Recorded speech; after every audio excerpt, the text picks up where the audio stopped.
오늘 제가 나눌 말씀은 요나서 1장입니다.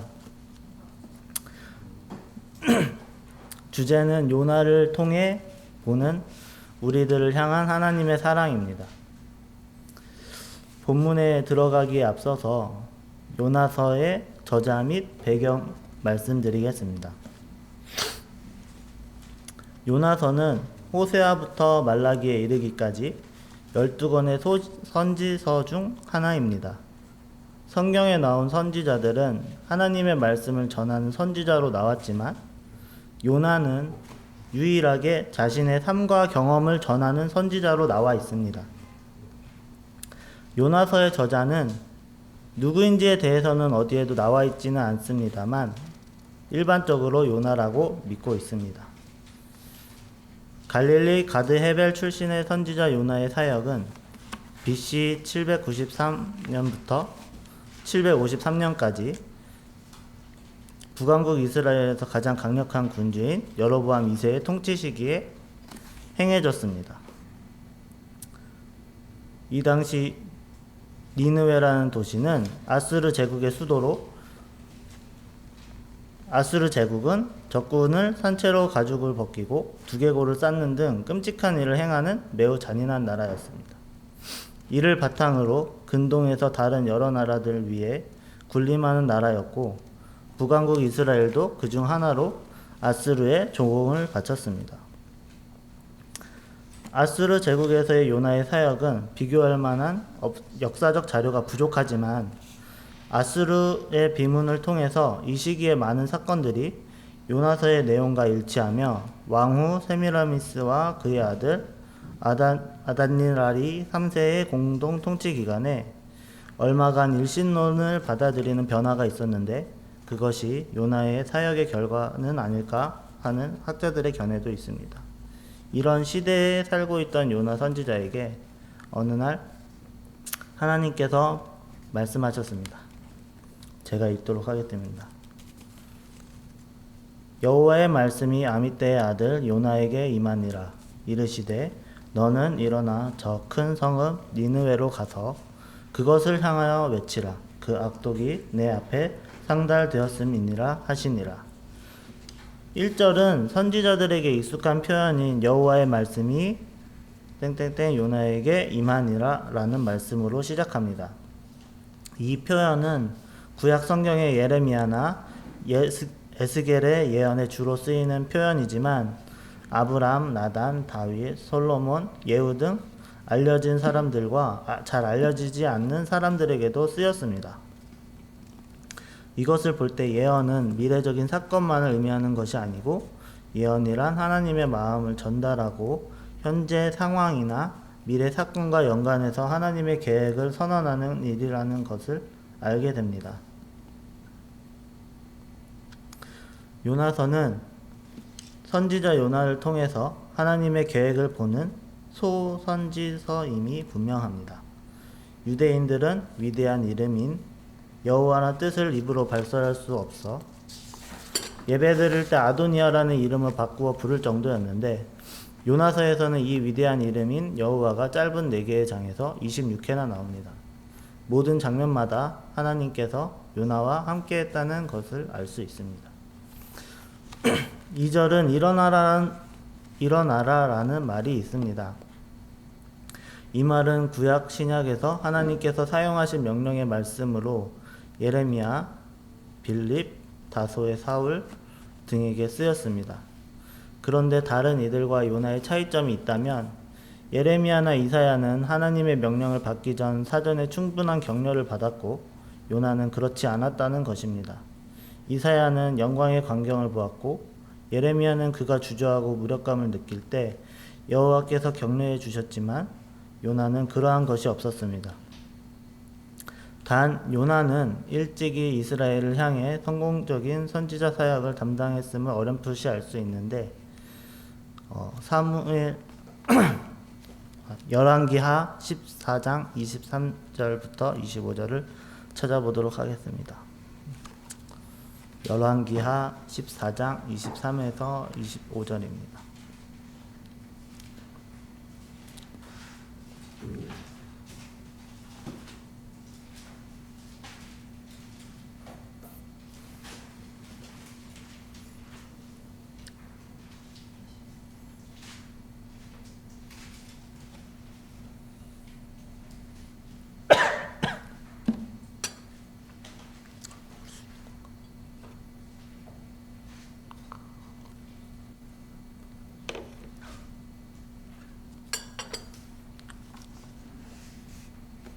같이 읽어보도록 하겠습니다. 시작. 유다의 왕 요아스의 아들 아마샤 제15년에 이스라엘 왕 요아스의 아들 여로보암이 사마리아에서 왕이 되어 41년간 다스렸으며 여호와 보시기에 악을 행하여 이스라엘에게 범죄하게 한 느밧의 아들 여로보암의 모든 죄에서 떠나지 아니하였더라. 이스라엘의 하나님 여호와께서 그의 종 가드에벨 아미떼의 아들 선지자 요나를 통하여 하신 말씀과 같이 여로보암이 이스라엘 영토를 회복하되 하맛 어귀에서부터 아라바 바다까지 하였으니. 네, 감사합니다.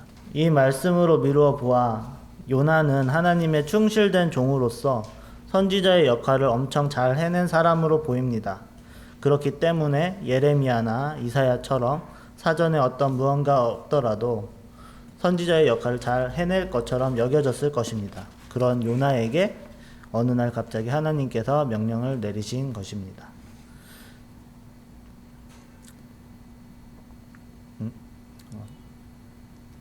뭔가 오타가 조금 있는데. 네. 네. 2절 너는 일어나 저 큰 성읍 니느웨로 가서 그것을 향하여 외치라. 그 악독이 내 앞에 상달되었음이니라 하시니라. 그러나 요나가 여호와의 얼굴을 피하려고 일어나 다시스로 도망하려 하여 욥바로 내려갔더니 마침 다시스로 가는 배를 만난지라. 여호와의 얼굴을 피하여 그들과 함께 다시스로 가려고 뱃삭을 주고 배에 올랐더라. 요나는 하나님의 명령에 일어났습니다. 하지만 그는 하나님의 명령과는 정반대의 길인 다시스로 가는 길에 욥바로 도망쳤습니다. 사람들은 어떻게 선지자로서 그럴 수 있느냐라고 생각할지도 모르겠습니다. 그러나 우리는 선지자 요나도 우리와 다를 바 없는 인간의 육신을 가졌다는 것을 잊지 말아야 합니다. 놀라운 사실은 신약에서도 이처럼 하나님의 명령을 거절한 사람이 욥바에 있었습니다. 그는 바로 사도 베드로였습니다. 심지어 베드로는 주여 그럴 수 없나이다 라고 말하기까지 했습니다. 요나가 하나님에게 불순종을 하자 오히려 이게 맞는 길이라는 듯이 걸리는 것 없이 전개되었습니다. 무소불위하신 하나님에 대해 정확하게 알았을 요나는 이스라엘을 벗어나 도망가면 하나님을 피할 수 있다고 생각했습니다. 4절, 5절을 제가 읽도록 하겠습니다. 여호와께서 큰 바람을 바다 위에 내리심에 바다 가운데에 큰 폭풍이 일어나 배가 거의 깨지게 된지라. 사공들이 두려워하여 각각 자기의 신을 부르고 또 배를 가볍게 하려고 그 가운데 물건들을 바다에 던지니라. 그러나 요나는 배 밑층에 내려가서 누워 깊이 잠이 든지라. 요나는 하나님을 피해 다시스로 도망쳤지만 하나님께서 그런 요나를 쫓아오셨습니다. 그리고 큰 바람을 바다 위에 내리셨습니다.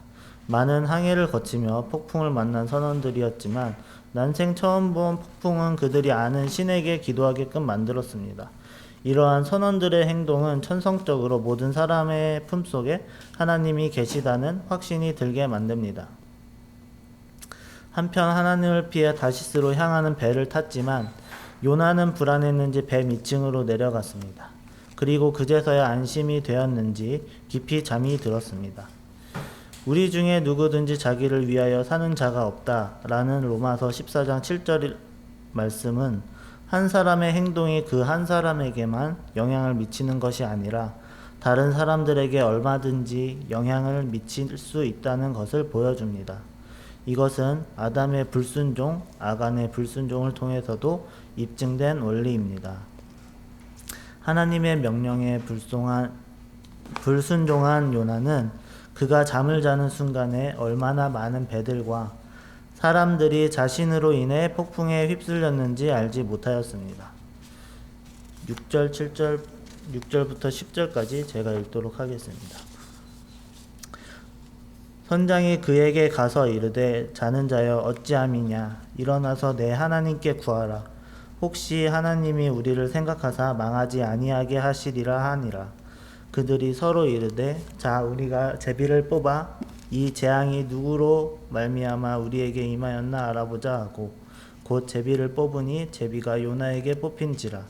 무리가 그에게 이르되 청하건대 이 재앙이 누구 때문에 우리에게 임하였는가 말하라. 내 생업이 무엇이며 내가 어디서 왔으며 내 나라가 어디며 어느 민족에 속하였느냐 하니 그가 대답하되 나는 히브리 사람이요 바다와 육지를 지으신 하늘의 하나님 여호와를 경외하는 자로라 하고 자기가 여호와의 얼굴을 피함인 줄을 그들에게 말하였으므로 무리가 알고 심히 두려워하여 이르되 내가 어찌하여 그렇게 행하였느냐 하니라.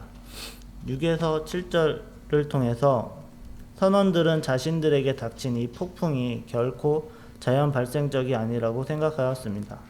누군가에 대한 신의 심판이라고 생각한 그들은 자신들이 그 많은 날 동안 이곳을 왕래하였지만 이런 경우는 본 적이 없었기 때문입니다. 배에 모든 사람을 모은 그들은 과연 이 폭풍이 누구의 잘못으로 인해 벌어진 일인지 제비뽑기를 통해 알아보기로 했습니다. 이는 고대의 관습으로 이들이 평상시 행한 제비뽑기는 아무런 가치가 없었으나 이번 제비뽑기는 하나님께서 관여하시는 제비뽑기이기에 달랐습니다. 잠언 16장 33절을 보면 제비는 사람이 뽑으나 모든 일을 작정하기는 여호와께 있느니라. 하나님께서 선원들의 결정을 인도하셔서 그들의 제비뽑기로 그들이 당한 위험의 원인이 요나에게 있다는 것을 알게 하셨습니다.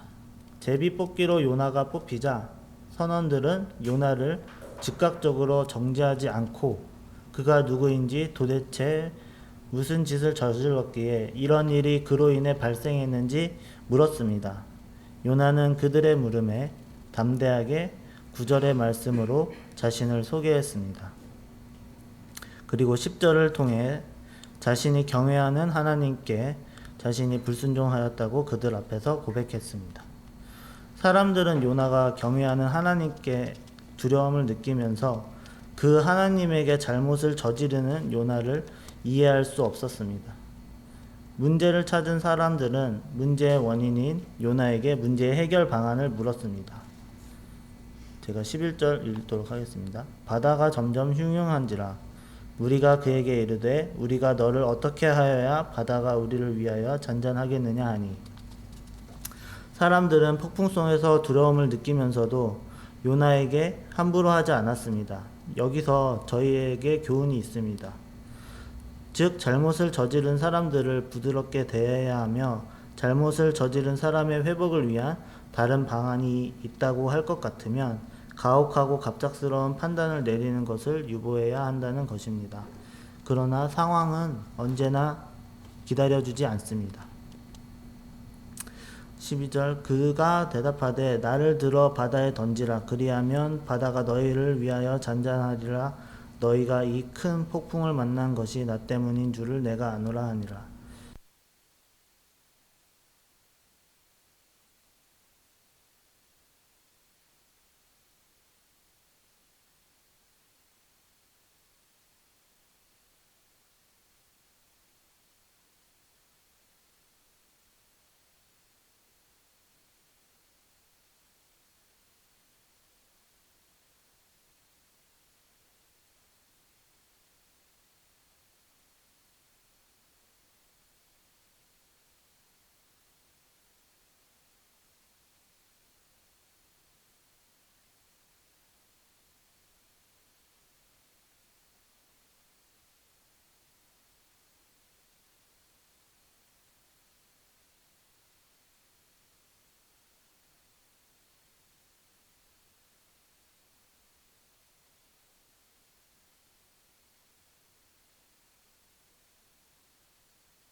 때문에 우리를 멸망시키지 마옵소서.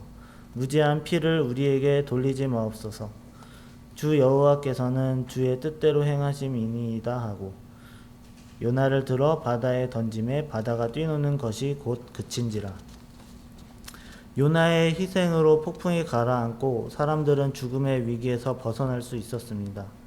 요나는 기꺼이 자신을 고통 속에 내어주고 또 죽음마저 불사함으로써 하나님의 진노를 누그러뜨리고 공의를 만족시키며 사람들을 구원하는 일을 하신 예수님의 모형처럼 보입니다. 하지만 요나는 자신의 죄로 인해 고난을 받은 것이지만 예수님께서는 다른 사람의 죄 때문에 고난을 받으셨습니다. 16절 말씀. 그 사람들이 여호와를 크게 두려워하여 여호와께 제물을 드리고 서원을 하였더라. 사람들은 앞서 하나님의 권능을 경험함에 하나님에 대한 영적인 두려움이 생겼고 그래서 그들은 하나님께 제물을 바치고 서원을 했습니다. 그러나 이것은 감사의 제사임이 분명합니다. 물론 그들이 회심하여 하나님을 따랐는지는 알 수 없습니다. 그러나 무엇이 되었든지 간에 이것은 이방인들의 진실한 회심의 역사였으며 장차 오실 메시아의 희생과 죽은 자들 가운데서 부활하신 그분의 부활을 통해서 이루어지게 될 것의 한 예표였습니다. 17절 말씀. 여호와께서 이미 큰 물고기를 예비하사 요나를 삼키게 하셨으므로 요나가 밤낮 3일을 물고기 뱃속에 있느니라. 하나님께서는 이미 요나가 바다에 빠지게 될 것을 알고 계셨습니다. 그렇기에 그 요나를 삼킬 물고기 또한 예비하셨습니다. 오늘날까지도 물고기가 사람을 삼킨 것을 가지고 많은 말들이 나오지만 성경을 연구하는 한 학자는 말했습니다. 그것은 우리에게 있어서 아주 사소한 문제일 뿐이고 우리가 주목해야 할 단 하나의 중요한 사실은 큰 물고기가 선지자를 삼켰다가 나중에 산채로 3일 만에 내어 주었다는 점입니다. 예수님은 말씀하셨습니다. 자신에게 여러 가지 표적을 보이라고 말하는 사람들에게 예수님께서 보여주실 것은 요나의 표적밖에는 보일 것이 없다고 말입니다. 요나가 3일 동안 큰 물고기 뱃속에 있었던 것 같이 예수님도 3일 동안 죽음에 계시다가 부활하실 것이라고 말입니다. 요나서 1장을 통해서 하나님께서 우리들에게 베풀어 주신 사랑에 대해서 다시 한번 생각하게 되었습니다. 아담의 불순종을 통해서 우리들은 죄인이 되었고 어떤 방법으로 죄인에서 벗어날지 알 수 없어 이 방법 저 방법 생각해 보지만 결국 죄의 문제에서 저희들은 벗어날 수 없음을 깨닫고 하나님을 찾을 수밖에 없다는 것을 알게 되었습니다.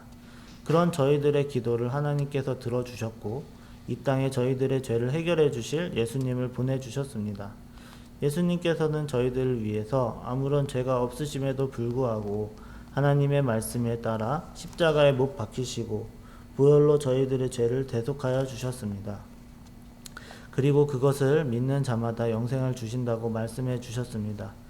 요나가 자신을 바다에 빠뜨리라고 말했지만 여러 가지 이유로 그것을 받아들이지 않고 여전히 자신들만의 방법을 통해서 폭풍을 벗어나려는 사람들처럼 예수님께서 우리들의 죄 때문에 십자가에 못 박혔다는 사실을 여러 가지 이유로 받아들이지 못하고 여전히 자신들만의 방법으로 해결을 해보려 하지만 결국 우리가 죄사함을 받을 수 있는 것은 예수님 뿐임을 깨닫게 되었을 때에 하나님께 감사드린 사람들처럼 저희도 지금 이 순간에도 사랑을 베풀어 주시는 예수님께 감사드리며 다시 오실 예수님을 소망하며 다른 이들에게 사랑을 전하는 저와 성도님들이 되기를 바랍니다. 네. 너무 급 끝내는 느낌이 없잖아 있는데 네. 아직까지는 네. 많은 이해를 부탁드립니다. 그럼 기도 드리신 후에 교제 나누는 시간 갖도록 하겠습니다. 기도 드리겠습니다.